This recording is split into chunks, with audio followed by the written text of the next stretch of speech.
ब्रह्मतत्वाची उपासना होऊ शकते आणि ती इष्टफलाला प्राप्त करून देते. ज्याला ज्ञान नसेल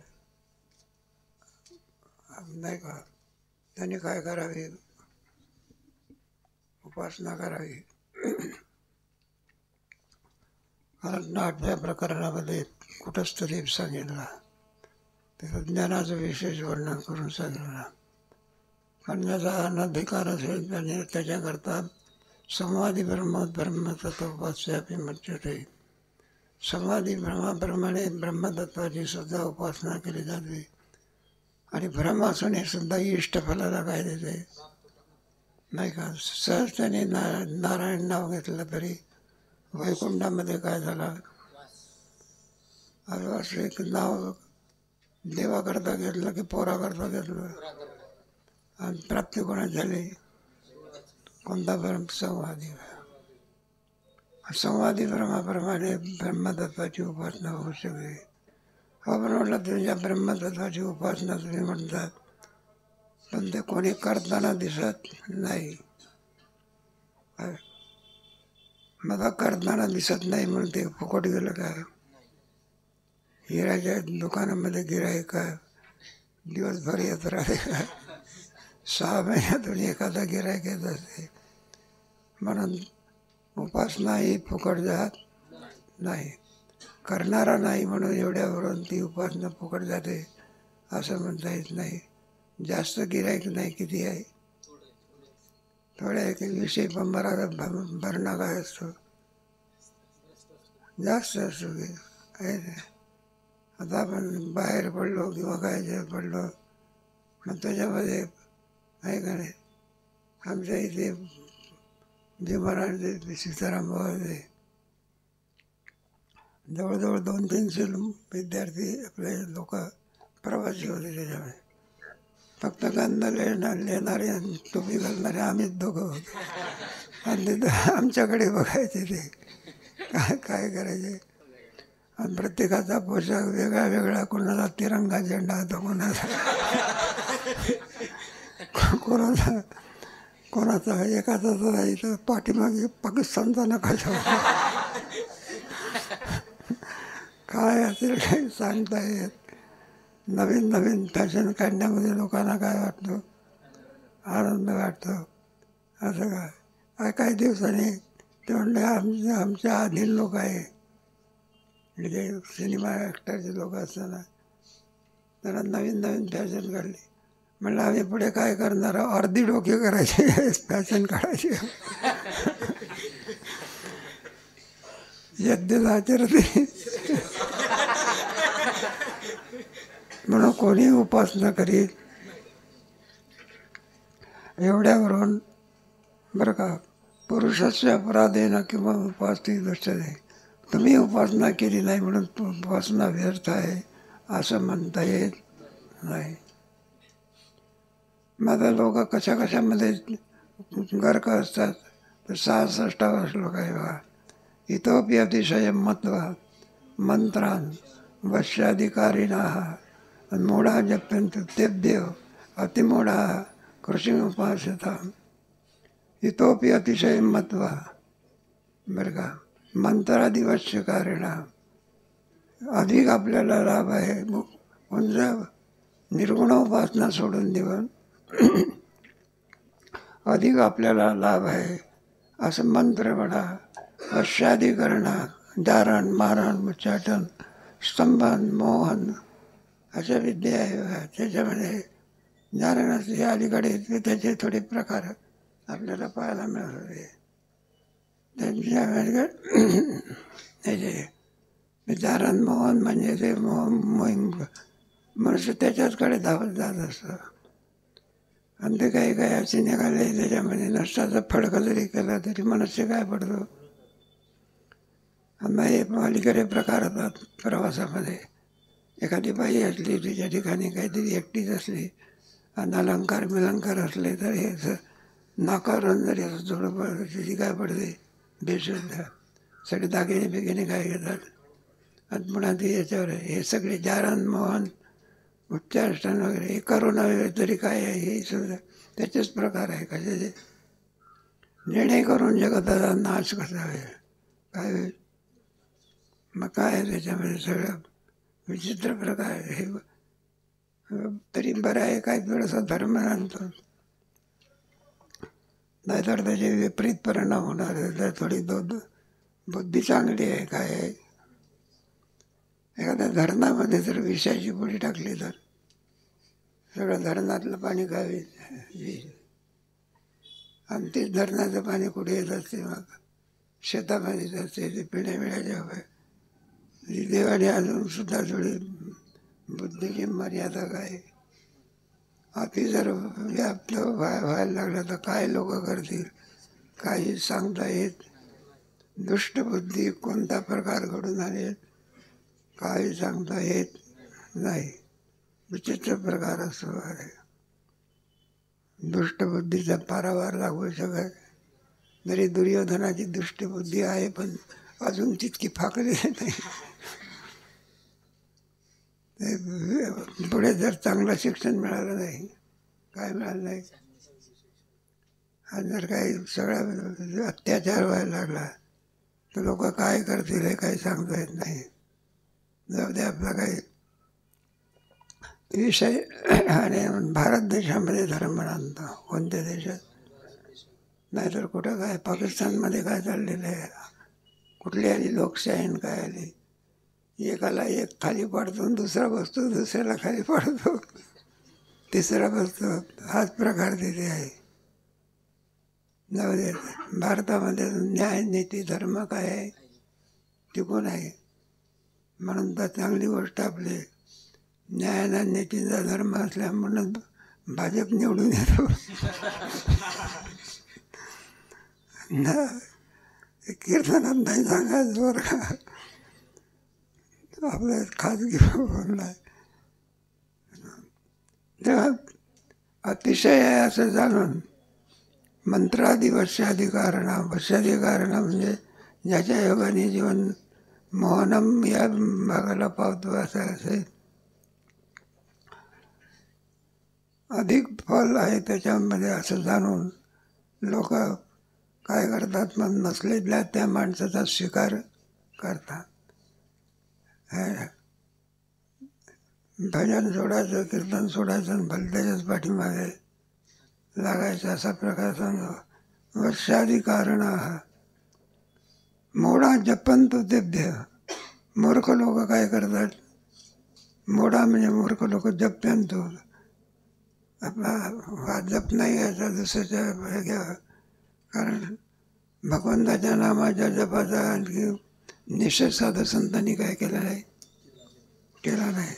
जपाला फार महत्व. नाम मंत्र जप कोटी जाईल. नाम कृष्ण विठ्ठल विठ्ठल मंत्र सोपा करी. त्याला मंत्रामध्ये महान सामर्थ्य भरलेलं असतं. आपल्याला दिसायला शब्द दिसत असतात पण त्याचं सामर्थ्य इतकं असतं. त्या जपाचा परिणाम परमात्मा स्वरूपाच्या बाबतीमध्ये जे काही मुख्य साधन म्हणून सांगितलं आहे जप हे साधन काय का जप जप करमत क्रिया नेम सर्वागटी राम आहे. काहीतरी 2 मिनिटं का होईना पण माणसाने जप केल्याशिवाय असा विधी सांगितलेला आहे. काय सांगितलेलं आहे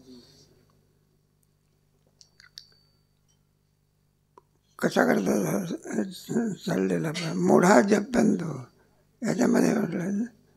आणि मुडा म्हणजे सर्वसामान्य लोक आणि ते अतिमूढा. आणि कृषी उपासिता. कृषी उपासिता म्हणजे इथं गुरुजी होते शांताराम गुरुजी आणि एक लक्ष्मण नावाचा विद्यार्थी होता. तो बाह्य काम करण्यामध्ये अति चतुर, अभ्यास करण्यामध्ये कमी हे नाही. बाह्य काम कर, शेतीत जा, इकडे जा, तिकडे जा, याच्याशी बोल, त्याच्या खोलीत जा, अशी कामं करण्यामध्ये चतुर होता. आणि ते गुरुजी विचारसागर वगैरे असं पाठ सांगायचे आणि त्याची गैरहजेरी लागायची. मग गुरुजी रागवायचे त्याच्यावरती. नाही म्हणलं ते शेतामध्ये बाया घेऊन जायच्या होत्या म्हणून म्हणलं मी ते सांगण्याकरता गेलो. गुरुजी म्हणे पाठ सोडून जायचं असते का? ते गुरुजी रागवायचे. शेतीचं काम आहे पण त्याहीपेक्षा महत्त्वाचं काम कोणतं आहे? पाठाचं आहे. म्हणजे सामान्य लोक काय करतात, व्यवहाराला अधिक महत्त्व देतात. कशाला? व्यवहाराला. तेच त्याच्यामध्ये दिलेलं आहे. तुमच्या ह्याच्यामध्ये कृषिमोपासिता मुख्य कोण आहे? शाळेत शिकणारा पोरगा असेल तर त्याच्या बाह्य व्यवहारापेक्षा अभ्यास करणे त्याचं काय आहे? गौणत्व कोणाला द्यावं, प्रधानत्व कोणाला द्यावं, याचं काय पाहिजे? नाही. आता एखाद्या वेळेला दोन कामं आली आहे आपल्याकडे. कोणाचं कीर्तन आहे, जेवणही आहे. आता दोनपैकी कोणाला महत्त्व द्यायचं? जेवणाला महत्त्व द्यावं तर कीर्तन जाते, कीर्तनाला महत्त्व द्यावं मग कोणाला महत्त्व द्यावं? कीर्तनाला द्यावं. जेवण काय आज ना उद्या करता येतं, परवा करता येतं, केव्हाही करता येईल. आणि गेलेली व्यक्ती पुन्हा मिळणार आहे का तुम्हाला सांगायला? त्यांचा लाभ काय? मग कृषी उपासना हे अति मूर्ख लोक आपलं ध्येय सोडून देऊन कृषी याचा अर्थ अन्य घ्यायचं. काय घ्यायचं? कृषी म्हणजे एक रूढ अर्थाकरता शब्द ठेवलेला आहे. अन्य व्यापारापेक्षा गौण भागापेक्षा. आता कल्पना करा, कुठे आपण जेवायला गेलो, मग आपण इतरही पदार्थ असतात त्याच्यामध्ये महत्त्व कोणाला देत असतो जास्त? काय काय आंब्याचा रस आहे, रस वाढत नाही, भलताच आपला कढी वाढल्याशिवाय. एक सहज दृष्टांत झालेलं आहे त्या. म्हणून तिष्ठन्त मूढा प्रकृता निर्गुणोपासी तीर्यते अन्वैद्यक्यता सर्वशाखास्थान गुणानत्रोपसंहारे. तिष्ठन्त मूढा प्रकृता निर्गुणोपासने तीर्यते. तिष्ठन्त मूढा प्रकृता. तिष्ठन्त म्हणजे मूर्खाची गोष्ट सोडून द्या. निर्गुणोपासने, निर्गुणाची उपासना केल्या जाते. आता ब्रह्माचे दोन रूप असतात, एक सगुण रूप आणि दुसरं निर्गुण रूप. मनुष्य देहातल्या जीवाचं सर्वात मुख्य कर्तव्य साधण्याकरता उपासना मार्ग हा सर्वांमध्ये काय आहे? भक्तिपंत बघू सुखम पुण्य दागवे आहे. मनुष्य देहाचं प्रयोजन जे आहे ते साधण्याकरता प्रयोजनाचा अधिक फायदा होत असतो. मनुष्य देहाची जी काही निर्मिती आहे ती काही विशिष्ट रूपी कारणाला अनुसरण आहे बघा. बाकीचे देह भोग भोगण्याकरता आहे. काय? आणि मनुष्य देह भोग भोगण्याकरता आहे का? मग नाही त्याच्या कशाकरता येतो? काहीतरी साध्य त्याच्याकरता मनुष्य आहे. नाही का? प्रत्येक देहाचं प्रयोजन ठरलेलं असतं ना. म्हणून एक मनुष्य देह खेरीज करून साध्याच्या बाबतीमध्ये सगळे आणि अस्वतंत्र आहेत. आणि मनुष्य देहामध्ये सफलता प्राप्त करून येतात. सफलता म्हणजे कोणत्याही देहामध्ये जा दुःखाची निवृत्ती होऊ शकत, पुण्याची काय नाही. आणि याला काय आहे? सकल दुःखाची काय करायची आहे? आणि पुण्याची प्राप्ती जाऊ द्या. गौण भाग आहे. कोणता भाग आहे? खरं तर मला कोणती असेल तर सकल दुःखाची. हे याच्यातलं असं कोणतं स्थान आहे की ज्याच्या स्थानावरती गेल्यानंतर कोणत्याही प्रकारे दुःख नाही, असं स्थान आहे. त्याला ब्रह्मपद म्हणतात. येशा ब्रह्मेशी दुःख ते कैसे नाही स्वप्नाची भक्ती काम आहे. आणि त्या रचण्याकरता जे काही मार्ग सांगितलेला आहे, योग मार्ग आहे, कर्म मार्ग आहे, ज्ञान मार्ग आहे, भक्ती मार्ग आहे. सर्वात सोपा मार्ग तुम्हाला मला कोणता आहे? त्या उपासनेचे दोन प्रकार, एक सगुण आणि निर्गुण नाही का. नाही जासी भक्ती पतित भक्तिविहीन पशु कशाची काय करे. माझी हे भक्तिविहीन जळो तेजी आले पण अगा पृथ्वीवरी पाषाण नसती बिंब निंबोळी मोडवणी आला त्याचा भक्तिहीन वाढीन झाला. ऐका भक्ती नसेल तर काय आहे. म्हणून मनुष्य त्यातला प्रधान जर कोणता असेल तर भक्तीच आहे का. पूर्णत्व प्राप्त झाल्यानंतर सुद्धा भक्तीचा खंड होऊ शकत त्याला प्रेम लक्षणा भक्ती असं म्हणतात. कोणती लक्षण ऐसे मीच होणी करते माझी सेवा. निर्गुणोपासना सांगितलं. भगवंताची 2 रूप आहे, निर्गुण आणि सगुण. नाही रूपवर्ण गुण जेथे निर्गुणोपासना. सत्यज्ञानानंत गगनाचे प्रवर्ण सुंदर ते ध्यान उभे विटेवरी हे कोणची मग निर्गुणोपासना इथे चालत असल्यामुळे त्या निर्गुण म्हणून मूर्ख लोकांची गोष्ट सोडून ज्याचे भक्ती मार्गाला लागतच नाही त्यांचा प्रश्न वेगळा. तेव्हा निर्गुणोपासना इथे रेते म्हणजे निर्गुणोपासना होऊ शकते. मग आता निर्गुणोपासनेमध्ये नाही का ज्या ब्रह्माचं आपल्याला वर्णन करायचं असेल ते ब्रह्म किंच स्वरूप आहे, सद्रूप आहे, चिद्रूप आहे, आनंद स्वरूप आहे नाही का. एतोक्षरम निर्देशस्य मे व्यक्तम सर्वत्र गमचिंतन कूटस्थम अचलम ध्रुवम संयमेंद्रियग्राम ते प्राप्तवंत मावे स्वरूप. हे सगळं ब्रह्माच्या वर्णनामध्ये त्या गुणाचं वर्णन केलं आहे. विद्यैक्याच्या सर्व शाखा स्थान गुणानत्रोपसंहारे त्या विद्येच्या शाखा त्याच्यामध्ये आणि गुणानत्र तेव्हा निर्गुणाच्या ठिकाणी असणारे जे गुण आहे कोणते कोणते आनंद अद्वय नित्य निरामय सत्य ज्ञानानंद गगनाचे सद्रूप चिद्रूप आनंदरूप सर्वव्यापक हे सगळे धर्म कोणाचे आहे ब्रह्माचे आहे. आणि त्या धर्मासह त्याची काय करायची उपासना करायची. गुणानुपस नाही का विद्यैकत्यात सर्व शाखा असतात. सर्व शाखेमध्ये तेव्हा वेदाच्या काही शाखा आहे, काही कर्मपर शाखा आहे, काही उपासनापर शाखा आहे, काही ज्ञानपर शाखा आहे. कर्मपर शाखा काहीतरी 840 आहे म्हणतात. भरपूर आहे. 232 उपासनापर आहे आणि 108 ज्ञानपर आहे. 108 उपनिषद आहे. किती फक्त आपल्याला 10च माहिती आहे. शकेन कट प्रश्न माहिती आहे हेच भाग्य. एक ईशावास्य उपनिषद आहे, 20 श्लोकाचा आहे. किती ईशावास्यमिदं सर्वं यत्किंच जगत्यान् जगत. त्याच्यामुळे फार थोडक्यात जसा आपला 12वा अध्याय किती श्लोकाचा आहे आणि 15 आणखी कोणी 20 श्लोकाचा आहे का. पण ते सुद्धा माणसाला काय होत नाही. म्हणता आपल्यामध्ये जास्त ओढ असल्यामुळे जेवायच्या वेळेला 2 वेळा संस्थेमध्ये जेवण असायचं ना.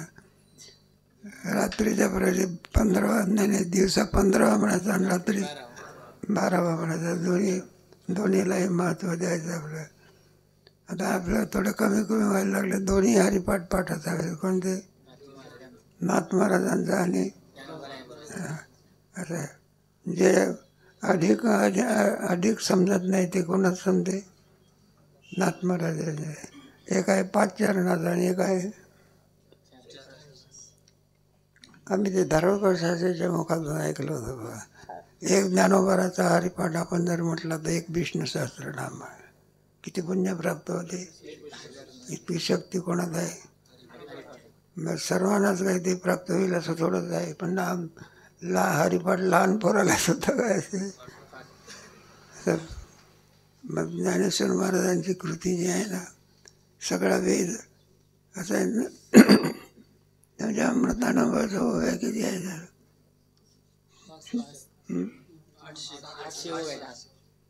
800 आहे का 900 आहे. मी सगळ्या वेद कुठे आणला ज्ञानेश्वर महाराजांनी अमृतानुभव. हे सुद्धा लोकांना जड जाते की नाही का. ते काय होतं इतकं सोपंच आहे का ते जवळ समजू. म्हणून तो सगळा अमृतानुभव 65 वया चालला. किती? कोणाचं निमित्त करून? चांगदेव महाराजांना. अर्जुनाचं निमित्त करून काय सांगितलं आपल्याला? श्रीमद भगवद गीता. आणि चांगदेवाचं निमित्त करून चांगली पासायची. आणि सगळ्या जगाचं निमित्त करून हरिपाठ सांगितलं. बरं आहे. म्हणजे 65 वयामध्ये सांगितलं तेच किती 27 भंगात सांगितलं हरिपाठाचा. आणि तो हरिपाठाचा आबाल लहानापासून तो लहान मुलापासून तो 100 वर्षाच्या म्हातारा सहज नाही पाठत होते जाऊन तरी बसा. हे ज्ञानेश्वर महाराजाचा भांगमयीन आपल्याला देणगी आहे. काय हे अवतारच तेवढाच आहे. लोकले ज्ञानाचे घेणे अवतार पांडुरंग नाव ठेवले. म्हणून महाराष्ट्रामध्ये त्याला हरिपाठाचं एक चरण माहिती नाही असा माणूस बाई मिळणं फार. एक चरण सर्व काय हरिमुखे म्हणा हरिमुखे म्हणा येतच.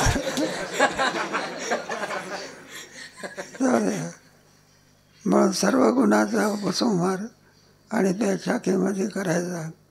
आणि त्या नाही ब्रह्मा कसा आहे हो, सद्रूप आहे चिद्रूप आहे, अशा रूपाने काय करायची? उपासना करायची. त्याचे 2 गुण आहे बघा ब्रह्माचे. 2 गुण कोणते? एक विधेय आणि एक ज्याला अन्वय आणि व्यतिरेक असं म्हणतात. एक विधेय आणि निषिद्ध गुण. विधेय गुण म्हणजे ब्रह्म एक असं आनंद रूप आहे, सद्रूप आहे, चिद्रूप आहे, आनंद स्वरूप आहे. याला विधेय गुण म्हणायचे. कोणते? आणि निषिद्ध गुण म्हणजे अशब्दम अस्पर्शम अरूपम अगंधम नाही रूप वर्ण, याला निषिद्ध गुण म्हणा. दोन्ही रूपाने ब्रह्म हे काय होतं? ओळखला. सद्रूप आहे, चिद्रूप आहे, आनंद स्वरूप या रूपाने ब्रह्माचं आपल्याला ज्ञान होते. आणि तिथे रंग नाही, रूप नाही, शब्द नाही, स्पर्श नाही, याही रूपाने आपल्याला ब्रह्माचं काय होते? ज्ञान होते. ते इथं काय केलेलं आहे? सांगितलेलं आहे बघा. म्हणून तिष्ठन्त मूढा प्रकृता निर्गुणोपास्ते विद्यही करत्या सर्व शाखास्थान गुणानत्र उपसंहार. म्हणून उपनिषदामध्ये सर्व शाखेमध्ये सर्व गुणाचा उपसंहार केलेला आहे. आता ते गुण कोणते त्याच्याकरता आणि पुढचा श्लोक आहे. आनंदादे विधेयस्य गुणसंगस्य संवृत्ती आनंदया इत्यस्मिन् श्रुते व्यासेन. व्यासनारायण लिहिलेल्या ज्या ग्रंथामध्ये आधी काय अनेक ग्रंथ, सगळ्या पुराणाची योजना कोणी केलेली आहे? 18 पुराण आहे, 18 उपपुराण आहे, सगळे शास्त्र वगैरे असे त्यातल्या व्यासनारायण ब्रह्मसूत्र लिहिलं आहे. अवश्य करावा. आता तो ब्रह्म जन्माद्यस्यता. आता म्हणजे नंतर ब्रह्माची जिज्ञा करावी आपण. ब्रह्म म्हणजे काय आम्हाला काही सांग. जन्माद्यस्यता, ज्याच्यापासून हे सगळं उत्पन्न होत असते, ज्याच्यावरच राहते आणि ज्याच्यातच लीन होते, असं जे परमतत्व आहे त्याला काय म्हणायचं? ब्रह्म असं म्हणायचं. म्हटलं तुम्ही मनानेच सांगतात का? शास्त्र येऊन येतात. आम्ही सांगतो का? शास्त्र सांगते. तस्मात् शास्त्र असं ब्रह्मसूत्र आहे का? 555 सूत्र आहे त्याच्यामध्ये. सुंदर असं त्याच्यामध्ये सगळं आहे. तेव्हा सूत्रामध्ये आणि त्या गुणाचा उपसंहार ब्रह्मस्वरूपाचं वर्णन करतेवेळी कसा केलेला आहे? ब्रह्म हे कसं आनंदादे विधेयस्य गुणसंगाच्या संवृत्ती. हे सगळे गुण आहे. सगुणाचे गुण आणि निर्गुणाचे गुण म्हणजे ते आनंद स्वरूप आहे. सद्रूप चिद्रूप पुढे आनंदादे विधेयस्य, त्याला विधेय गुण असं म्हणतात. याचा सर्व सुपसंहार आणि आनंदादया इत्यस्मिन् सूत्रे व्यासेन वर्णिता. तेव्हा व्यासनारायणाने आनंददया इत्यस्मिन् सूत्रे, त्या सूत्रामध्ये अधिकरण असते, त्या विषयाचा त्याच्यामध्ये सांगितलेला असतो. एक एक एक एक सूत्र त्याच्यात. तेव्हा आनंदादय इत्यस्मिन् सूत्रे आपल्या याच्यामध्ये नाही का कर्मयोग पुढे, ज्ञानयोग पुढे, भक्तियोग, त्याच्यामध्ये त्याची योजना केलेली असते. त्याप्रमाणे 10-5 मिळून एक अधिकरण तयार होतं. त्याच्यामध्ये त्याचाच विचार केलेला असतो. कशाचा? एक आनंद अधिकरण असेल तर त्याच्यामध्ये कशाचा विचार केलेला असतो? आनंदाचा. त्याला आनंद अधिकरण असं म्हणत. मग सूत्र आहे ना, अधिकरण, त्याच्यात काही सूत्र असतात. 4 अध्याय आहे त्याचे, आणि प्रत्येक अध्यायामध्ये 4-4 पाद आहे त्याचे. तेव्हा आनंदालय विधेयस्य गुणसंघर्ष संधी. आनंदालय या सूत्रामध्ये अस्मिन सूत्रे व्यासेन कर्षित वर्णिता. त्या सूत्रामध्ये व्यासनारायणाने आणि ब्रह्माचा आनंद या रूपाने काय केलेलं आहे? वर्णन केलेलं आहे. पुढे तो आनंदाचे गुण झाले, तसे निषिद्ध गुण. नाही रूप वर्ण, तिथे रूप नाही, वर्ण नाही, तिथे शब्द नाही, स्पर्श नाही, रूप नाही, रस नाही, कोणत्याही प्रकारे नाही. तो 69व्या श्लोकामध्ये अस्थूलादय निषेधस्य गुणसंघस्य संवृत्ती व्यासेन सूत्रे अस्मिन् त्युक्ताक्षरं धियांती. अस्थूलादय ब्रह्म एकच आहे. ते काही माणसाच्या आकाराचा आहे का, लुकडा आहे का, स्थूल आहे? ब्रह्माला काही आकार आहे का, हातपाय आहे का, सावयव आहे का निरवय आहे? त्याला सावयव म्हणणं जमत नाही, निरवय जमत नाही. कोणतेच आकाराचे धर्म त्याच्या ठिकाणी नाही. ब्रह्म एक. आम्ही जे असा जेव्हा पंढरपूर पाठ वगैरे रंगनाथ महाराजाला सुटला म्हणजे निघालो, म्हणजे काही लोक असतातच की पूर्वीपासूनच चालत आले, उपवास करायचा, खिल्ली उडवायची, हे चालूच आहे पूर्वीपासून. मग ते म्हणायचे काय बरं बाबा, काय तुझी काय इच्छा आहे? गेला होता का पाठाला? हा तर पाठवूनच आलो की. मग ब्रह्म कसं आहे ते सांग. काळा आहे का?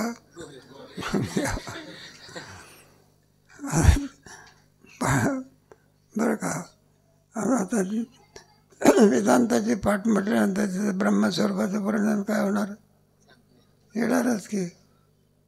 मग ते बोलायचे, म्हणले ब्रह्म कसा आहे? माझा जगताची संगती लावण्याकरता मायेचा विचार येणारच की. मग ते म्हणायचे माया कशी आहे? काळ्या लुगडे नेसलं आहे का पण? काय लोक बोलतील काही सांगता येत नाही. मग आपण उत्तर देत बसायचं का काय करायचं? काही खमंग असतात हे उत्तरेचं. काय बाबा गेला होता का वारीला? गेला होता. बोलला का विठ्ठल तुमच्याशी? मग तुझी काय इच्छा आहे? मग काय बोलला? म्हटलं तुझ्या थोपकाडा दे. अजूनही टिंगल करणारा वर्ग. पण आपल्या ठिकाणी संयम नावाचा काय गुण आहे. उत्तराला प्रत्युत्तर देणं हे आपल्याला मान्य नाही. पुढे त्यालाच वाईट वाटते, कोणाला वाईट वाटते. सहज येते. पण ब्रह्म कसं तिथे स्थूल कृशपणा नाही, तिथे काय नाही, स्थूलपणा नाही. 2 धर्म असतात ना, एक स्थूल धर्म आणि एक. वारकऱ्याला कुठं स्थूलपणा प्राप्त होत असतो का? बरं का. मग स्थूलपणा कोणाला प्राप्त होतो? धनिक लोकांना. वारी नाही, चिंता नाही, चालणं नाही, जास्त काही नाही, शरीराला कोणत्याही प्रकारे काय नाही, व्यायाम नाही, आहे ना. त्या माणसाला विचारतं आपण, म्हणलं अहो व्यायाम करीत जा. तर म्हणलं व्यायाम म्हणजे काय? मग ते स्थूल शरीर. पण असं सांगतात बस, म्हणजे डॉक्टर लोकांचं मत आहे थोडंच संयमात पाळावा. काय पाळावा? पण म्हातारपणामध्ये स्थूल शरीरापासून आजाराचा प्रादुर्भाव होत असा. मग ते थोडं तरुणपणामध्येच काय करायचं, थोडा व्यायाम, काही आसनं वगैरे. आपण आता अलीकडेच्या काळामध्ये चांगली गोष्ट आहे, आयुर्वेद मागे पडत चालला आहे. कोणता? आयुर्वेदही मागे पडत चाललेला आहे. आणि योग हेही सुद्धा काय, कोणाचा आसन दमकं लावण्याचा कोण प्रयत्न करतो? योगाच्या फार कमी शाळा झाल्या. ऋषिकेशला सुद्धा एक शाळा आहे बघा. आणि त्याचा उपयोग आपल्या भारतीय लोकांपेक्षा पाश्चिमात्य लोक, परदेशी लोक जास्त उपयोग येतात. एक ध्यान नावाचे चिंतन योगशास्त्रामध्ये नाही चंचल मनाला निग्रह करून आत्मस्वरूपाकडे येण्याचा जो मार्ग असतो त्याला म्हणतात योग मार्ग. आणि योगाचं साध्य समाधी आहे बा, सविकल्प समाधी. जोग महाराजांची शिष्य तुकाराम भाऊ खेडले होताना समाधी लागत आहे. आम्ही तर इतका ऐकलं, असं जागेवरून उंचावर 2 इंच असे उंच असं आसन लागा. किती गादी घेतल्यावर नाही बरं का. आता आम्ही पाहिलं की त्यांचा खेडलेला मोठा गाय आश्रम आहे, तिथे त्यांची कुटी वगैरे सगळं पाहिलं. आणि इथं आले तेव्हा काही दिवस नुसत्या कॉफीवर असायचे, कशावर ते त्यांचं राहू शकतं बा. योगी पुरुषाला जे काय साध्य आहे त्याला भूक आणि तहान काही देत नाही, त्रास देत नाही. एक सहज आलेला आहे म्हणून तुम्हाला सांगितलं. म्हणून ब्रह्मस्वरूपाच्या ठिकाणी स्थूल वगैरे आदी करून निषिद्ध धर्म आहे, त्याचा उपसंहार करावा असं व्यासाने सूत्रे अस्मिन सूत्रे, त्या सूत्रामध्ये कोणतं सूत्र अक्षरंतु धियाम, अक्षरंतु धियाम या सूत्रामध्ये व्यासनारायणाने ब्रह्मस्वरूपाच्या आणि निषिद्ध गुणाचा काय उपसंहार त्याच्यामध्ये केला आहे. एक कोणते विधेय गुण, आनंदरूप, सद्रूप, चिद्रूप, हे विधेय गुण म्हणायचे. आणि नैरूप वर्ण गुण जे ते याला काय म्हणायचं निषिद्ध गुणाचा. या दोन्ही गुणाचा ब्रह्मस्वरूपाच्या ठिकाणी काय करावा उपसंहार करावा. आपण म्हणू लागले असं जर तुम्ही केलं तर काय होईल मग. ते ब्रह्म गुणाचा जर त्याच्या ठिकाणी उपसंहार जर केला तर ते तुमचं ब्रह्म निर्गुण न राहत आणि काय होईल मग त्याचा सगुण कसं होऊ शकत नाही. अधिक विचार आहे, त्याचा विचार कधी करू.